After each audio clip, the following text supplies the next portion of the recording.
안녕하세요. 새법률 산책 김슬아입니다. 고시촌, 고시생, 고시학원. 오랜 세월 우리 사회에는 이런 용어들이 존재해 왔습니다. 법조인을 꿈꾸는 많은 이들에게 사법고시는 기회의 문으로 작용하기도 했는데요. 하지만 여러 가지 폐해들도 제기돼서 사법고시 폐지가 논의돼 왔고 내년 1차 시험을 마지막으로 폐지될 예정에 있습니다. 오늘 첫 코너 입법전망대에서는 이 문제를 다뤄보려고 하는데요. 폐지를 앞두고 갈수록 뜨거워지고 있는 사법고시 존폐 관련 논쟁. 어떻게 하는 것이 옳은 결정일지 함께 생각해 보겠습니다. 사법시험 폐지를 앞두고 이어지고 있는 사법시험 존치의 목소리. 지금 로스쿨 제도를 도입하고 7년간 도입에 시행한 결과 75% 이상의 절대 다수의 국민들이 사법시험의 존치를 요구하고 있습니다. 하지만 법률로 결정된 사항을 되돌려서는 안 된다는 주장도 있는데 법을 만들었다가 시행도 하기 전에 그 법을 바꾸는 일이 반복되면 결국 대한민국 법 질서 자체에 대한 신뢰가 없어지는 것이죠. 2017년 사법시험 제도 폐지를 불과 1년여 앞두고 논의 중인 사법시험 존치 문제에 대해 함께 생각해 봅니다.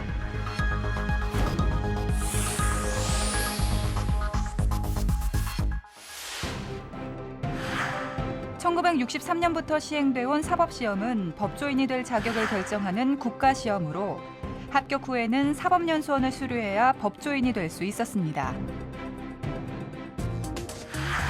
하지만 1995년부터 시작된 사법개혁의 일환으로 사법시험 폐지가 논의되기 시작해 2009년에는 변호사시험법이 제정됐고 이에 따라 사법시험을 폐지하는 것으로 결정됐습니다.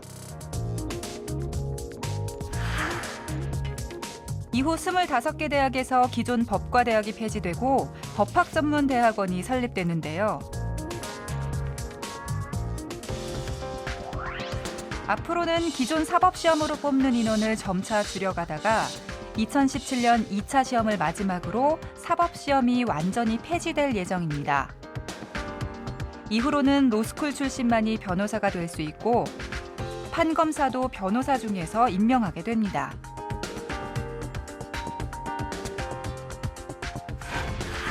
하지만 비싼 등록금, 로스쿨 출신들의 저조한 취업률 등 로스쿨 제도의 문제점들이 지적되면서 사법시험을 없애지 말아야 한다는 이른바 사시 존치 의견이 대두되고 있습니다.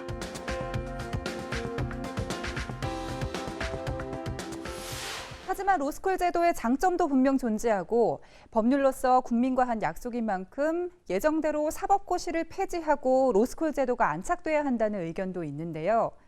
사법고시 존치 의견과 그 반대 의견, 양측의 의견을 먼저 들어보겠습니다.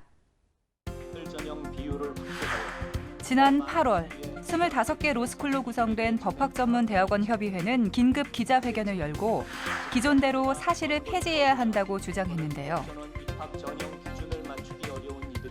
단 한 번의 시험으로 법률가를 선발하는 것이 갖는 여러 문제점이 그동안 오랫동안 지적이 되어 왔습니다. 사법시험 시절의 평균 합격률이 약 3% 정도입니다. 100명이 시험 보면 3명이 최종 합격하는 그런 시험을 치다 보니까 암기 위주의 공부가 되고 시험으로 판단할 수 없는 여러 가지 역량은 판단하지 못한 채로 이제 법률가를 선발하게 되었습니다. 로스쿨 제도가 우리 사회에 가져온 가장 큰 변화는 법률가를 시험에 의해서 선발하지 않고 교육을 통해서 양성하는 체제로 바뀌었다고 하는 점입니다. 법학전문대학원의 등록금이 비싸다는 이야기를 하는데 등록금이 평균 한 1,500만 원 정도입니다. 국립, 사립 다 하면 그중에 38%가 총액 기준으로 장학금으로 다시 지급이 됩니다. 근데 그 장학금은 당연히 가정 형편이 어려운 학생들한테 주어집니다. 그래서 법전원에 들어와 있는 학생들 중에 20% 넘는 학생들이 전액 장학금을 받습니다.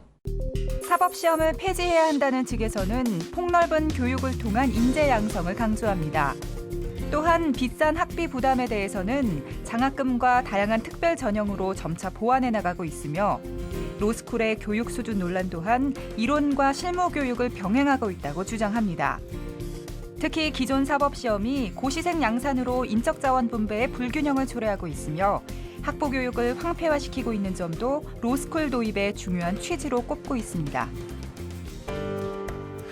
이와는 반대로 사법시험이 존치돼야 한다는 입장의 의견은 어떠할까? 먼저 사법시험을 준비 중인 이들의 의견을 들어봤는데요.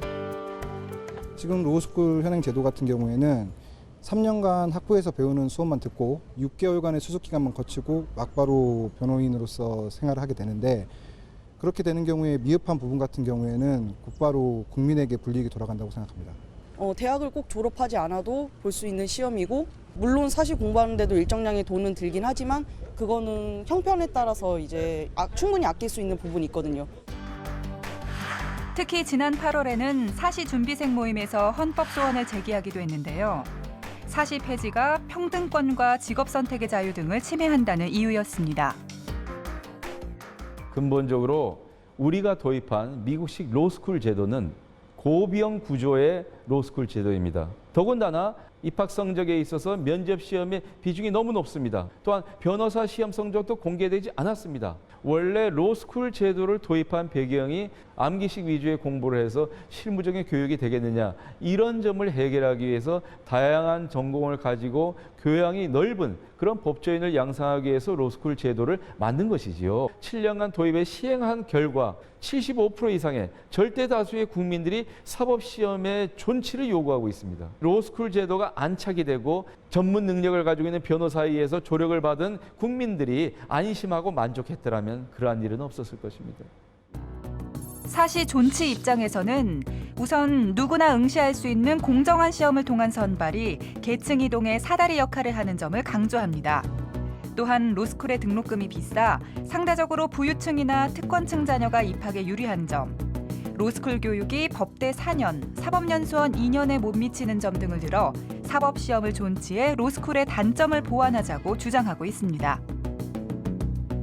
이렇게 예정된 대로 사법고시를 폐지해야 한다는 입장과 사법고시 제도를 존치해야 한다는 입장이 엇갈리고 있는 가운데 국회에서는 기존의 사법고시 폐지를 규정한 관련법을 개정하려는 움직임이 일고 있습니다. 발의돼 있는 개정 법안들 점검해 보면서 국회 입법 노력을 살펴보겠습니다. 국회에는 사법시험 폐지 규정을 삭제하도록 한 개정안이 다수 제출돼 있습니다. 5개 법안 모두 새누리당 의원들이 대표 발의한 법안들인데요. 이 중 김용남 의원이 대표 발의한 변호사법 일부 개정 법률안. 지금 변호사 시험법에 따라서 2017년을 마지막으로 사법시험이 폐지될 운명에 처해 있습니다. 그런데 사법시험은 그동안 우리가 계속 법조인 선발 제도로 기능을 해오면서 한 번도 공정성에 대한 시비가 없었던 제도거든요. 그리고 무엇보다도 학력이나 나이, 빈부격차와 상관없이 시험 칠 기회가 주어지는 제도이기 때문에 이것을 없애서는 대한민국이 또 다른 기회가 없어지는 계기가 되기 때문에 법안 발의를 했습니다. 가장 중요한 내용은 물론 사법시험을 통해서 법조인 선발을 계속 하자는 내용하고요. 두 번째는 변호사 시험 성적을 공개하도록 했습니다. 그런데 작년에 제가 이 법안을 발의한 이후에 금년 6월에 헌법재판소에서 결정이 나왔는데요. 변호사 시험 성적을 비공개로 하는 것은 위헌이다, 이런 결정이 나서 어차피 그 부분에 대해서는 법 개정을 할 수밖에 없는 상황입니다. 김용남 의원의 법안은 사법시험 선발과 사법연수원 교육에 의한 법조인 양성 제도를 계속해서 유지하는 것과 변호사 자격시험의 성적을 공개하는 내용을 담고 있습니다.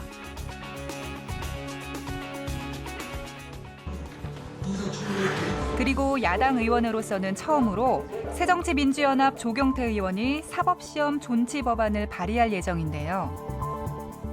사실 법은 만인에게 평등하라고 합니다.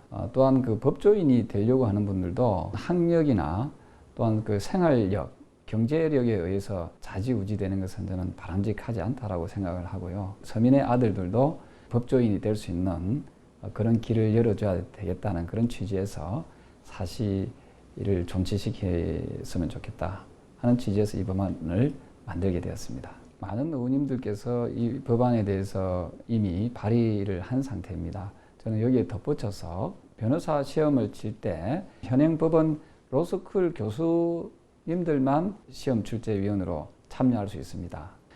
저는 법과대학교, 일반 법과대학 교수 중에서도 훌륭한 분이 있다면 시험 출제위원으로 1인 이상 포함시키도록 함으로써 시험 문제의 출제에 공정성과 투명성을 담보해 내려고 했습니다. 조경태 의원의 안에는 로스쿨 제도와 사법시험 제도를 병행하고 변호사 시험 문제 출제위원회 일반 법과대학 교수 1인을 포함하도록 규정하고 있습니다. 또 변호사 시험 성적 석차와 합격자 명단을 모두 공개하는 내용도 담겼습니다. 그렇다면 외국의 로스쿨들은 어떻게 운영되고 있을까? 가까운 일본의 경우 2004년에 로스쿨 제도를 도입했고 2011년부터는 로스쿨을 수료하지 않은 사람들을 위해 예비시험 제도도 도입해 법조인이 되기 위한 방법을 이원화하고 있습니다. 일본의 경우에는 이제 로스쿨 출신자를 배출하면서 사회에서 국민들이 비난이 많았어요. 그래가지고 어떻게 로스쿨 출신하면은 경제적인 돈만 있는 사람이 법률가 되느냐. 그것을 고려해서 예비시험 제도를 둬가지고 법학과만 나오고 로스쿨 나오지 않고 또 나가서 다른 전공도 괜찮고 또 일반 사회인들도 얼마든지 내가 법을 공부해서 시험 볼 수 있으면 합격해라. 그래서 본 시험은 로스쿨 출신자랑 똑같이 보게 하되 예비시험으로 해가지고 일정한 사람, 실력이 있는 사람만 이제 걸러내는 제도로 예비시험 제도를 뒀고 향후 우리나라의 법조인 선발 및 양성 제도를 결정하는 데 있어 참고할 만한 사례는 무엇이 있을까? 지금 프랑스가 그 판검사 양성제도와 변호사 양성제도를 아예 별개로 하고 있는데요. 그걸 한번 고려해 볼 만한 게 지금 로스쿨 출신 변호사님들 검사로 임명해서 1년 별도로 교육시키고 있습니다. 사법연수원 출신들은 그렇게 하지 않고 있죠. 그리고 3년 경력을 가진 로스쿨 출신 변호사님들을 판사로 임명해서 또 8개월간 별도로 교육시키고 있습니다. 그럴 바에 아예 로스쿨 제도를 통하든 아니든 간에 변호사 양성 과정과 아예 판검사 양성 과정을 이원화해서 별도의 이제 선발 시험을 보는 방식으로 아예 처음부터 이원화하는 방안도 고려해 볼 필요는 있지 않을까 생각됩니다.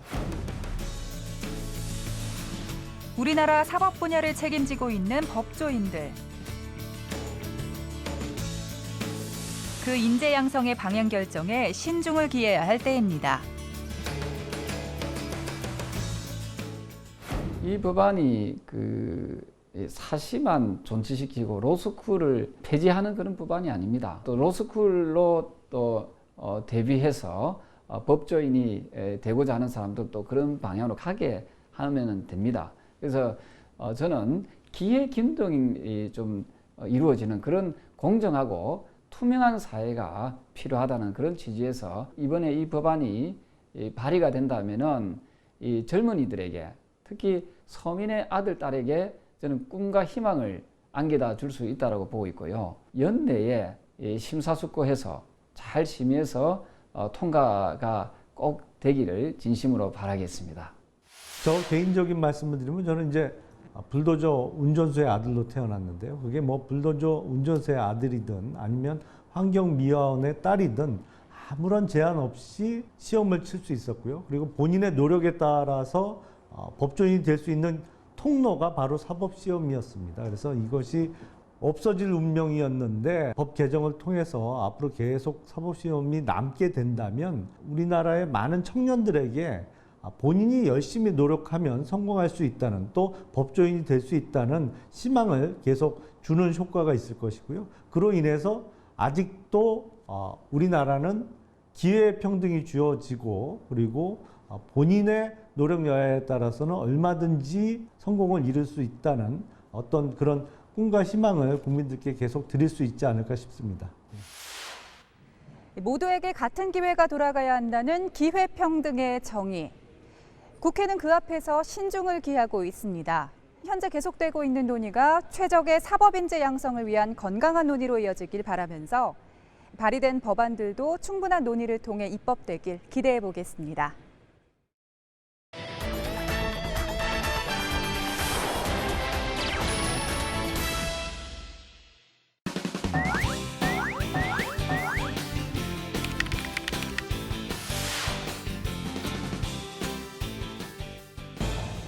지난 8월 발생한 워터파크 탈의실 몰카 사건. 그 여파가 가시기도 전에 관련 범죄가 연이어 발생했는데요. 저도 이번 여름에 워터파크를 갔다 왔는데 저 갔다 오고 나서 그게 터지더라고요, 제가. 근데 거기에 저가 있을지도 불안하고. 이제 인터넷 유포는 너무 빠르니까 전 세계적으로 유포된다고 생각하면 이제 그런 데 가는 거 너무 꺼려질 것 같아요. 강력한 조치를 취해야 할 필요성이 있다고 생각이 듭니다.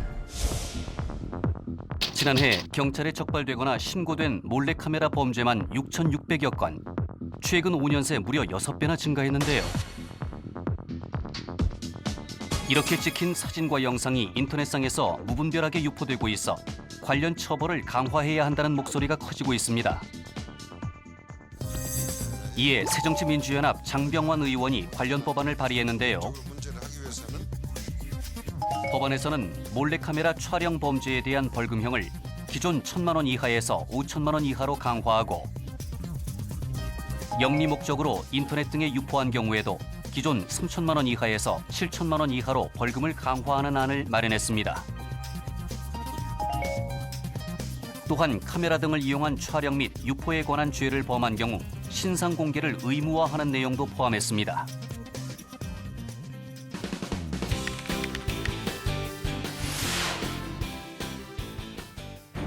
30대 여성을 무참히 살해한 트렁크 살인 사건.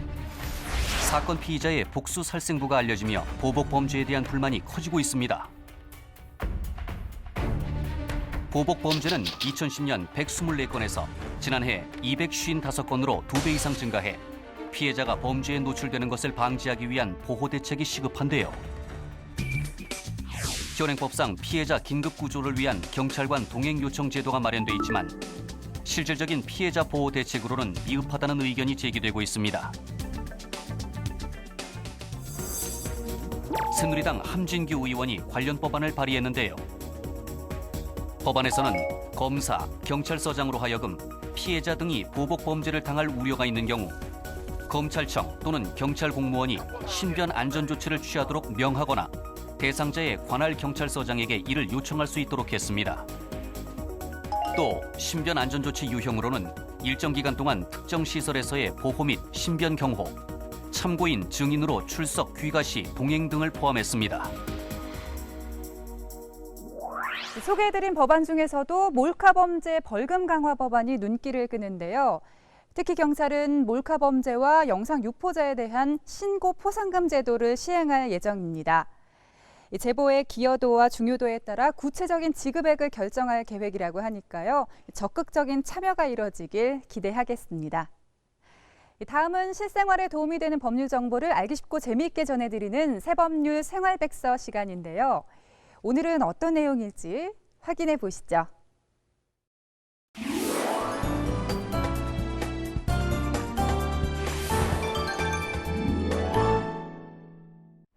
네, 안녕하세요. 오늘부터 새법률 생활백서를 함께하게 된 임유영입니다.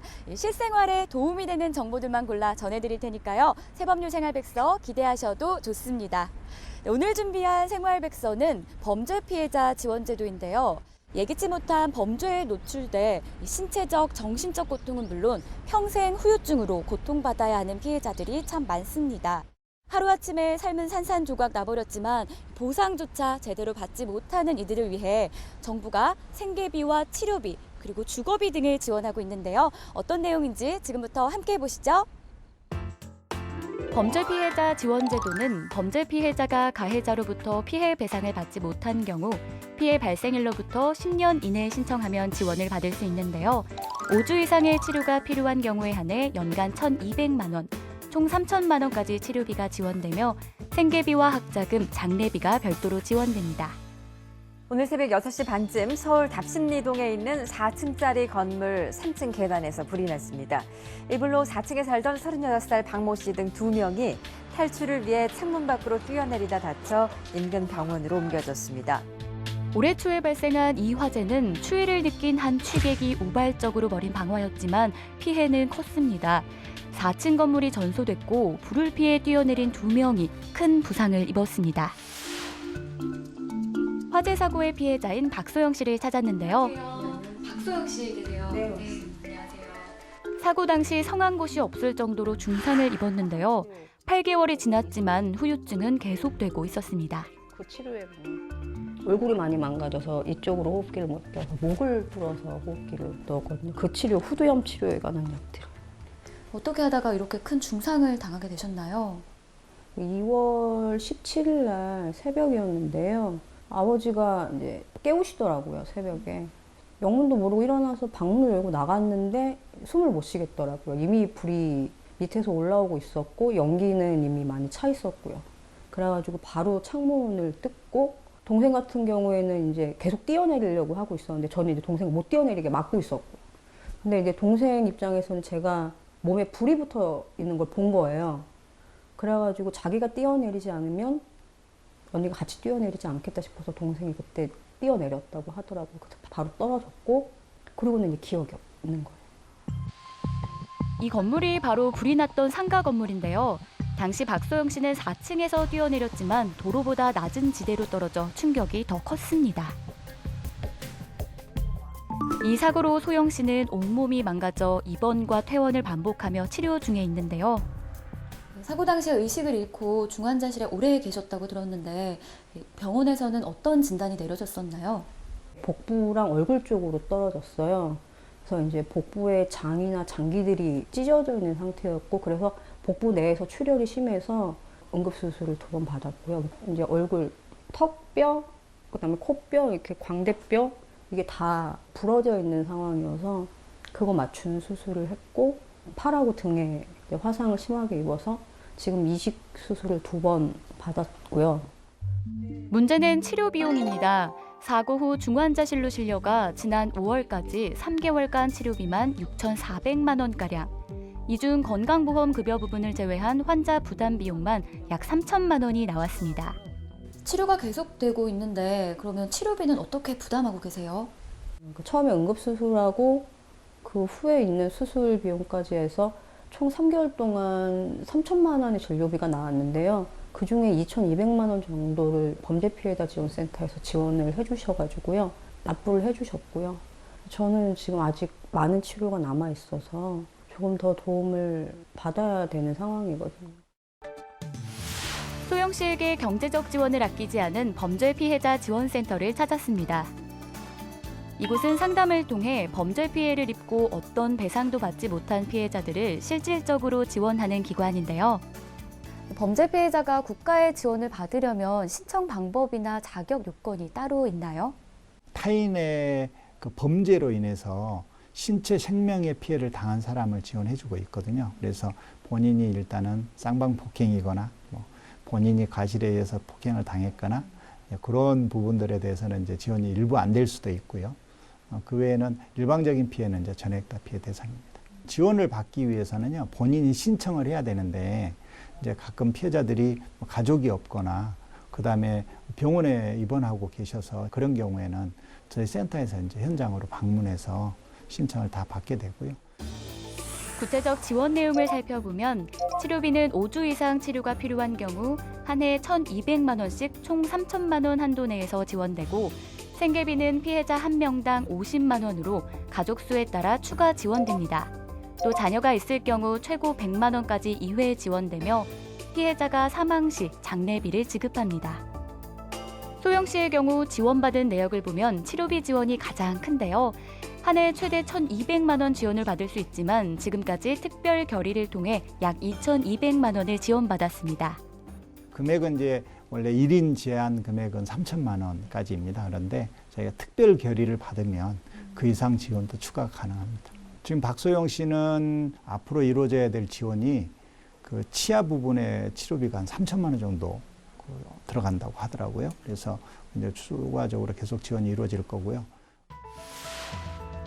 갈수록 범죄가 흉포화되면서 피해자도 증가하고 있는데요. 피해자들의 가장 큰 어려움이 바로 경제적 부담입니다. 이에 따라 범죄 피해자에 대한 경제적 지원 제도를 마련했는데요. 사회적으로 큰 이목을 끌었던 도가니 사건이라던가 조두순 사건이라던가 이런 사건이 발생을 하면서 범죄 피해자에 대해서 관심을 갖기 시작하게 된 거죠. 그래서 이제 저희 검찰에서도 2008년도에 이 대검에 있는 피해자 인권과가 처음 창설이 됐습니다. 그러면서 올해부터는 범죄 피해자에 대한 경제적 지원을 검찰에서 직접 실시하고 있습니다. 지원은 검찰청이나 각 지역의 범죄 피해자 지원센터를 통해 할 수 있는데요. 신속한 지원을 위해 신청 시 심의를 거쳐 최소 한 달 이내에 지원받을 수 있도록 했습니다.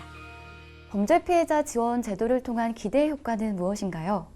현재 형사 절차에 있어서 어느 정도 소외되었던 범죄 피해자들이 자신의 권리를 좀 되찾을 수 있고요. 범죄 피해자에 대한 보호 지원이 발전해 가면서 범죄 피해자들이 보다 빨리 범죄로 인한 피해로부터 회복될 수 있을 것으로 기대하고 있습니다.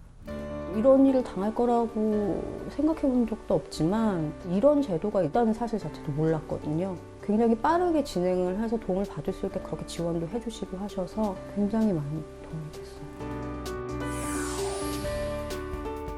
범죄 피해자들이 범죄의 악몽에서 하루빨리 벗어날 수 있기를 바랍니다. 10월은 문화의 달입니다. 광주 디자인 비엔날레 그리고 대구 국제 오페라 축제 등 전국적으로 1000여 개가 넘는 문화 행사가 열리는데요. 다양한 문화 공연과 함께 풍성한 가을 만끽하시기 바랍니다. 새법률 산책 오늘 준비한 내용은 여기까지입니다. 저희는 다음 주에도 알찬 법률 정보로 찾아오겠습니다. 함께해 주신 여러분 고맙습니다.